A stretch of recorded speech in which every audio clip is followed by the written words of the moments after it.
دریا در چشمه ها میچکن دریا میشود. ای عزیزان عرش او چک ما هم دریا میشیم.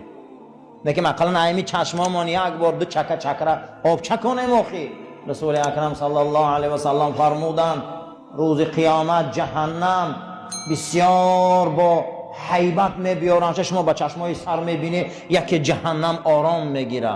تن چی با؟ تن جبریل امین یک کوزه آب میبره بالای جهنم ده میزنه، جهنم آرام میگیره. تن او چی آبه؟ گو آب نفرای هست که برای خدا گریه کردیم. برای خدا گریه میکنی جهنم میترسن. ما کسل میشیم دویده پیش دکتر میبیاییم، اقلا 2 رکعت نماز نمیخونه که همون گریه کنیم که کسل شدم. من کسل شدم، من بیمار شدم.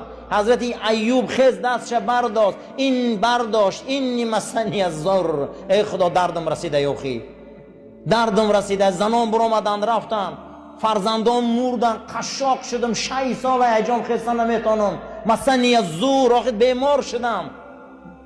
و هو ارحم الراحمین، تو بخشنده مهربانی، یاردمم کن. بعد از اون میگه ندا آمد که پاهات در زمین زن.